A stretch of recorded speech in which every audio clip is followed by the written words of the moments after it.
दोस्तों, क्या आपका बिल्डर 2 साल, 5 साल या 10 साल से सिर्फ एक ही बात कर रहा है, बस अगले महीने पोजीशन मिल जाएगा?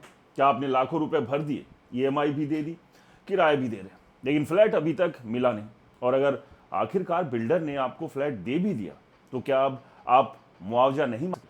अगर आपको भी यही लगता है कि चाबी मिल गई तो मामला खत्म हो गया, तो जरा रुक जाइए, क्योंकि सुप्रीम कोर्ट का एक ऐसा फैसला आया है जिसने देश के लाखों होम बायर्स को नई ताकत दी है। यानी उन होम बायर्स को जो बिल्डरों के द्वारा प्रताड़ित थे और बिल्डरों की सबसे बड़ी दलील पर सवाल भी खड़ा कर दिया।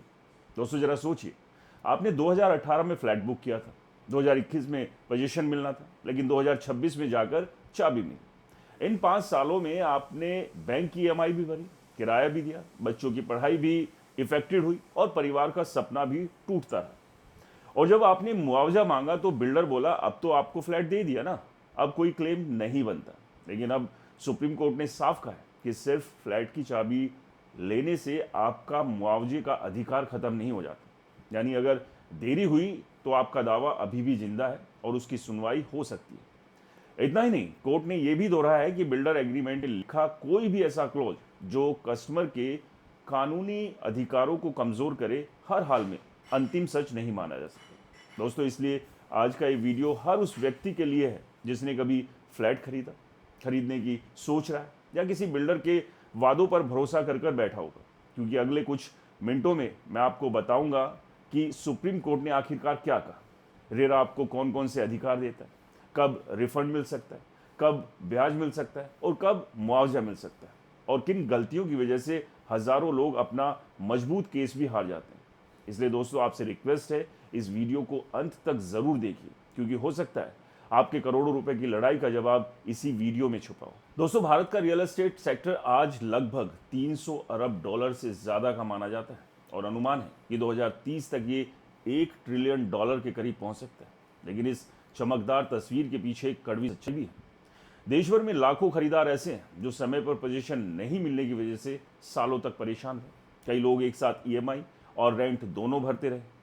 कई परिवारों की शादी, बच्चों की पढ़ाई और रिटायरमेंट की पूरी प्लानिंग बिगड़ गई। इसी प्रॉब्लम को ख़त्म करने के लिए 2016 में रेरा कानून लाया गया था, ताकि बिल्डरों को जवाबदेह बनाया जा सके और खरीदारों को समय पर न्याय मिल सके। लेकिन इसके बावजूद डिस्प्यूट ख़त्म नहीं हुआ। सबसे बड़ा डिस्प्यूट ये था कि अगर खरीदार आखिर में फ्लैट ले ले तो क्या वो बाद में मुआवजा मांग सकता है।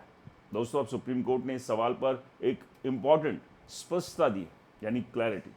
हाल ही में सुप्रीम कोर्ट ने कहा कि केवल इस वजह से कि होम बायर ने अंततः फ्लैट का पोजीशन ले लिया, उसका देरी के लिए मुआवजे का दावा अपने आप खत्म हो जाता है। यदि देरी हुई है तो उसकी शिकायत पर सुनवाई हो सकती है और उसका फैसला फैक्ट्स के आधार पर किया जाएगा। कोर्ट ने यह भी कहा कि केवल बिल्डर बायर एग्रीमेंट में आर्बिट्रेशन क्लोज होने से कस्टमर फोरम का अधिकार खत्म नहीं होता। यानी कस्टमर कानून के तहत मिलने वाला उपाय अलग और एक्स्ट्रा अधिकार है। अब इसका मतलब आम आदमी की भाषा में समझिए। मान लीजिए आपने 80 लाख रुपए का फ्लैट खरीदा। बिल्डर ने कहा 3 साल में पोजीशन मिलेगा, या 4 में मिलेगा, या 5 में मिलेगा। आपने बैंक से लोन लिया, ईएमआई शुरू हो गई, लेकिन बिल्डर ने 6 साल, 7 साल या उससे ज़्यादा का समय चाबी देने में लगा दिया। आखिरकार 8 साल बाद फ्लैट मिला। पहले कई लोग यही सोचकर चुप हो जाते थे कि अब तो फ्लैट मिल गया, चलो झगड़ा खत्म करते हैं। लेकिन अब अगर देरी की वजह से आपको नुकसान हुआ है तो सिर्फ पोजीशन लेने भर से आपका अधिकार खत्म नहीं माना जाएगा। हालांकि हर मामले में मुआवजा अपने आप नहीं मिलेगा। आपको यह साबित करना होगा कि देरी हुई और उसका असर आप पर पड़ा। फैसला फैक्ट्स और कानून के आधार पर होगा। दोस्तों, सुप्रीम कोर्ट ने एक दूसरे इंपॉर्टेंट फैसले में यह भी कहा है कि बिल्डर एग्रीमेंट में अगर ऐसा एक तरफा क्लोज लिखा है जिसमें खरीदार को बहुत कम मुआवजा मिले लेकिन खरीदार की देरी पर भारी ब्याज लगे, तो कस्टमर फोरम ऐसे अन्यायपूर्ण क्लोज से बंधा नहीं है। यदि परिस्थितियां उचित हो तो न्याय संगत मुआवजा दिया जा सकता है। साथ ही बिना ऑक्यूपेंसी सर्टिफिकेट के फ्लैट लेने के लिए खरीदार को मजबूर नहीं किया जा सकता। तो अब सवाल आता है कि रेरा क्या कहता है। रेरा की धारा 18 के अनुसार यदि बिल्डर तय समय पर पोजीशन नहीं देता है तो खरीदार के पास 2 बड़े ऑप्शन होते हैं। पहला, यदि वो प्रोजेक्ट छोड़ना चाहता है तो वो अपनी जमा राशि ब्याज सहित वापस मांग सकता है। दूसरा, यदि वो प्रोजेक्ट में बना रहना चाहता है तो देरी की अवधि के लिए ब्याज या कानून के अनुसार मिलने वाली राहत मांग सकता है।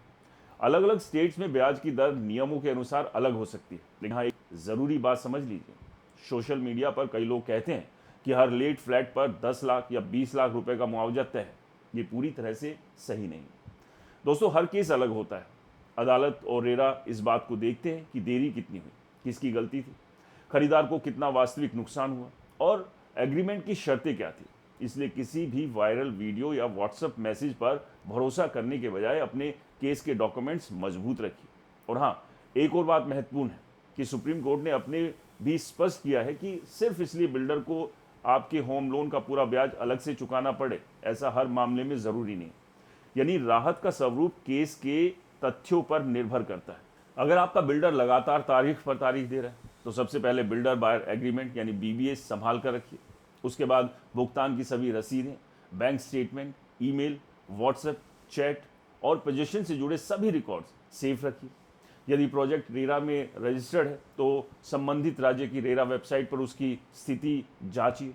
ज़रूरत पड़ने पर रेरा कस्टमर आयोग या दूसरे उपलब्ध कानूनी मंच पर सलाह लेकर कार्रवाई की जा सकती है। याद रखिए, सिर्फ गुस्सा करने से कुछ नहीं होगा, डॉक्यूमेंट ही आपकी सबसे बड़ी ताकत है। आज देश के कई राज्यों में रेरा के हजारों मामलों में खरीदारों को राहत दी और अदालत ने भी बार बार कहा है कि उपभोक्ता संरक्षण कानून और रेरा खरीदार को एक्स्ट्रा सेफ्टी देने के लिए बने। इसलिए अगर आपका बिल्डर बार बार बहाने बना रहा है, पोजीशन में देरी कर रहा है या अनुचित शर्तों का हवाला देकर आपको डराने की कोशिश कर रहा है तो पहले कानून समझिए, फिर फैसला लीजिए।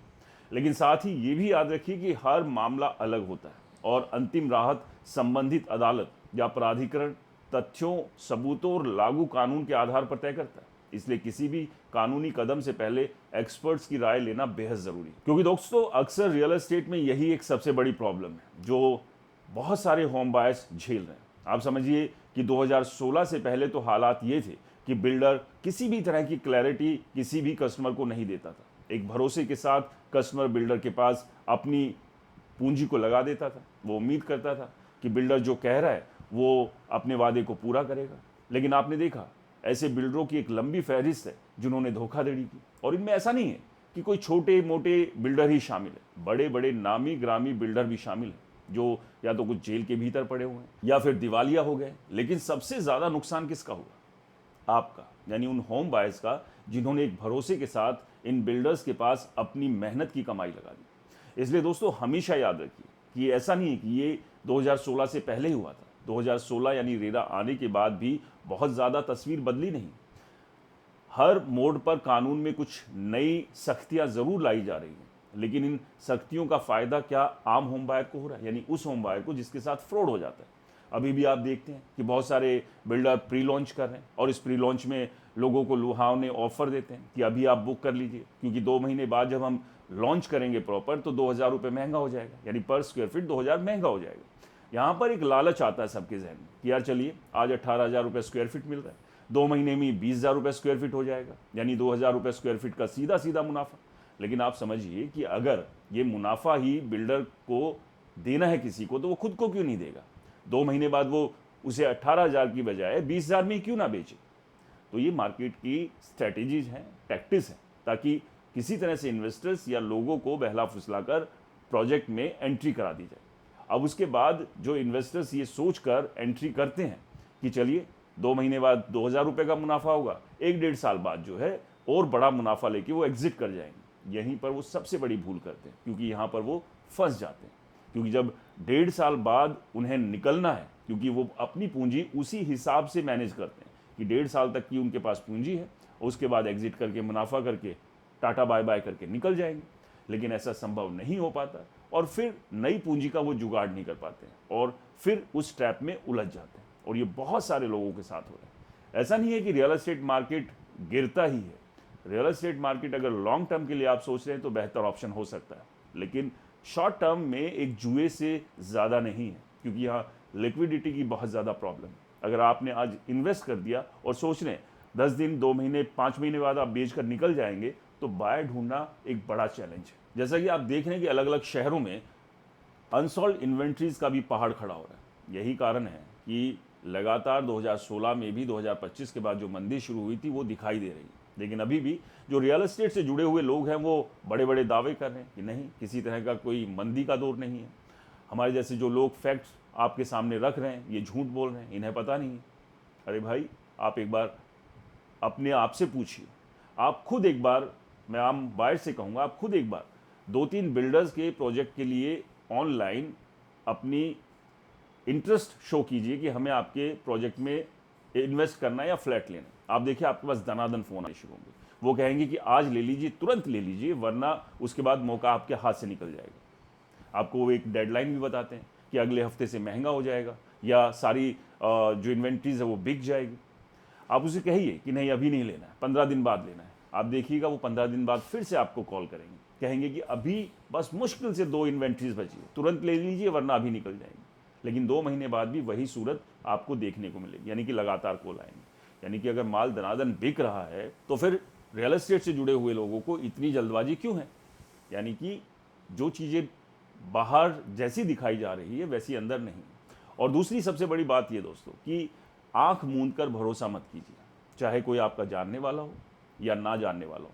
क्योंकि शुरुआत में जब आप किसी से मिलते हैं तो बहुत अच्छी बातें होती है, आपको भरोसा होता है कि सामने वाला आपको धोखा नहीं देगा, लेकिन वही एक सबसे बड़ी गलती होती है। इसलिए दोस्तों अपनी मेहनत की कमाई को कहीं भी लगाने से पहले 10 बार सोचिए, वरना आप भी उन लोगों की कतार में खड़े हो सकते हैं जो कई सालों से अपनी मेहनत की कमाई या अपने सपने के घर के लिए दर दर की ठोकरें खा रहे हैं। दोस्तों अगर आपको ये जानकारी उपयोगी लगी हो तो इस वीडियो को ज़्यादा से ज़्यादा लोगों तक पहुंचाइए, क्योंकि हो सकता है किसी परिवार के सालों पुराने संघर्ष का समाधान सही जानकारी से शुरू हो जाए। और कमेंट्स में अपना अनुभव बताना मत भूलिए। वीडियो पसंद आए तो इसे लाइक कीजिए, शेयर कीजिए। नमस्कार, जय हिंद।